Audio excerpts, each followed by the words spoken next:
వాస్తురీత్యా మీ ఇంట్లో ఉన్న ఎలాంటి నెగటివ్ ఎనర్జీకైనా క్షణాల్లో రెమెడీ ఇవ్వబడును. మీ ఇంటికి ఎలాంటి డ్యామేజ్ లేకుండా తక్షణమే పూర్తి పరిష్కారం. అందరూ మహానుభావులు అందరికీ వందనములు.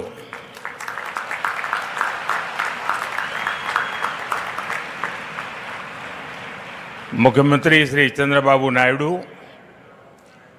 केंद्र में मेरे सहयोगी राम मोहन नायडू, जी किशन रेड्डी, भूपति राजू, श्रीनिवास वर्मा, सचिन तेंदुलकर जी, डिप्टी सीएम पवन कल्याण जी, राज्य सरकार में मंत्री नारा लोकेश जी, श्री सत्य साई सेंटर ट्रस्ट के मैनेजिंग ट्रस्टी आर.जे. रत्नाकर जी, वाइस चांसलर के चक्रवर्ती जी, ऐश्वर्या जी, अन्य सभी महानुभाव, देवी और सज्जनों, साईं राम। साथियों,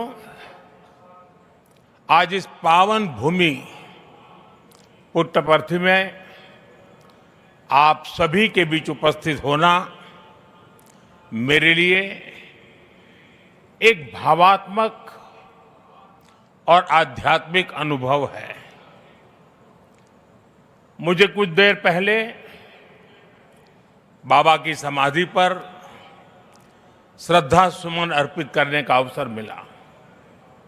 उनके चरणों में नमन करना, उनका आशीर्वाद प्राप्त करना, यह अनुभव हमेशा हृदय को भावनाओं से भर देता है।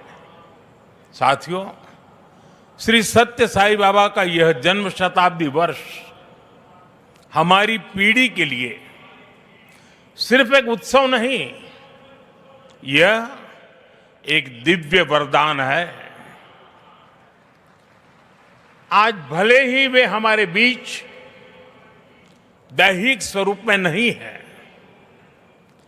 लेकिन उनकी शिक्षा, उनका प्रेम, उनकी सेवा भावना 140 से ज्यादा देशों में लाखों जीवन, नए प्रकाश, नई दिशा और नए संकल्प के साथ आगे बढ़ रहे हैं। साथियों, श्री सत्य साई बाबा का जीवन वसुधैव कुटुंबकम का जीवंत स्वरूप था। इसलिए उनका ये बर्थ सेंटिनरी वर्ष हमारे लिए यूनिवर्सल लव, पीस और सर्विस का महापर्व बन गया है। हमारी सरकार का सौभाग्य है कि आज इस अवसर पर 100 रुपये का स्मृति सिक्का और डाक टिकट भी जारी किया गया है। इस सिक्के और डाक टिकट में उनके सेवा कार्यों का प्रतिबिंब है। मैं इस शुभ अवसर पर दुनिया भर में फैले सभी श्रद्धालुओं, साथी सेवकों और बाबा के भक्तों को हृदय से बधाई और शुभकामनाएं देता हूं। Friends, the central value of Indian civilization is seva or service.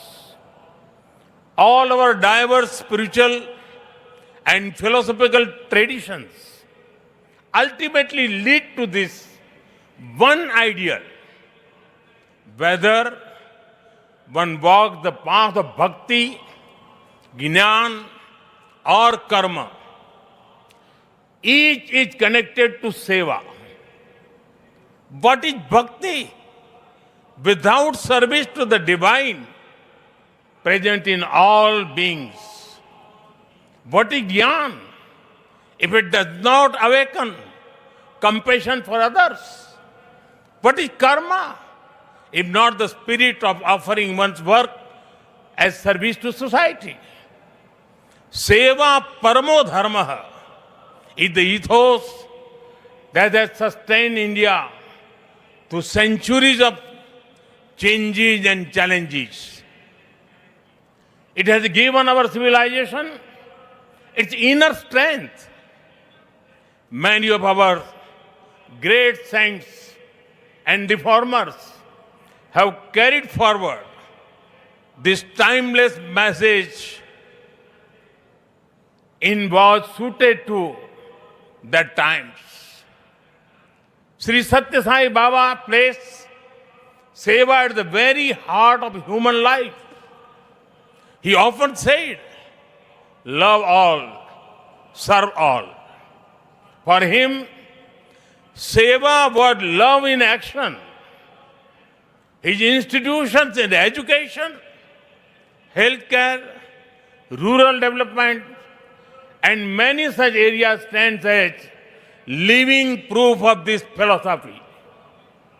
They show spirituality and service are not separate but different expressions of the same truth. Further, someone inspiring people while physically present is not uncommon, but the seva activities of the institutions created by Baba are increasing day by day despite him not being with us physically. This shows that the impact of truly great souls does not decrease with time, it actually grows. साथियों, श्री सत्य साई बाबा का संदेश केवल पुस्तकों और प्रवचनों और आश्रमों की सीमाओं में नहीं रहा है। उनकी शिक्षा का प्रभाव लोगों के बीच दिखता है। आज भारत के शहरों से लेकर छोटे गांवों तक, स्कूलों से लेकर आदिवासी बस्तियों तक संस्कृति, शिक्षा और चिकित्सा सेवा का एक अद्भुत प्रवाह दिखाई देता है। बाबा के करोड़ों अनुयायी बिना किसी स्वार्थ के इस काम में लगे हैं। मानव सेवा ही माधव सेवा है, ये बाबा के अनुयायियों का सबसे बड़ा आदर्श है। उन्होंने ऐसे कई विचार हमें सौंपे जिनमें संवेदना, कर्तव्य, अनुशासन और जीवन दर्शन का सार मिलता है। वो कहते थे, help ever, hurt never, less talk, more work. हम सभी के मन में आज भी श्री सत्य साई बाबा के ऐसे जीवन सूत्र गूंजते रहते हैं। साथियों, साई बाबा ने अध्यात्म का उपयोग समाज और जन कल्याण के लिए किया। उन्होंने इसे निष्काम सेवा, चरित्र निर्माण और मूल्य आधारित शिक्षा से जोड़ा। उन्होंने किसी मत या सिद्धांत पर अपनी शक्ति नहीं लगाई। उन्होंने गरीबों की सहायता की और उनके दुखों को दूर करने के लिए कार्य किया। मुझे याद है, गुजरात के भूकंप के बाद पीड़ितों को राहत पहुंचाने में बाबा का सेवा दल और सारे सेवाव्रती आगे की पंक्ति में आकर के खड़े हो गए थे। उनके अनुयायी पूरी निष्ठा से कई दिनों तक सेवा में जुटे रहे। उन्होंने प्रभावित परिवारों तक सहायता पहुंचाने, आवश्यक सामग्री उपलब्ध कराने और मानसिक सामाजिक सहयोग देने में महत्वपूर्ण योगदान दिया। साथियों, एक मुलाकात में अगर किसी का हृदय पिघल जाए, किसी के जीवन की दिशा बदल जाए, तो इससे उस व्यक्ति की महानता का पता चलता है। आज यहां इस कार्यक्रम में भी हमारे बीच ऐसे कई लोग हैं जिन पर सत्य साई बाबा के संदेशों का गहरा असर हुआ और उनका पूरा जीवन बदल गया। साथियों, मुझे संतोष है कि श्री सत्य साई बाबा की प्रेरणा से साई सेंट्रल ट्रस्ट और उससे जुड़े संगठन सेवा को ऑर्गेनाइज, इंस्टीट्यूशनल और लॉन्ग टर्म व्यवस्था के रूप में आगे बढ़ा रहे हैं, आज एक व्यवहारिक मॉडल के रूप में हमारे सामने है। आप सभी पानी, housing, health care, nutrition, disaster support और क्लीन एनर्जी जैसे क्षेत्रों में अद्भुत कार्य कर रहे हैं। मैं कुछ सेवा कार्यों का विशेष तौर पर जिक्र करना चाहूंगा। जैसे रायलसीमा में पीने के पानी की गंभीर समस्या थी, तब ट्रस्ट ने 3000 किलोमीटर से ज्यादा लंबी पाइपलाइन बिछाई।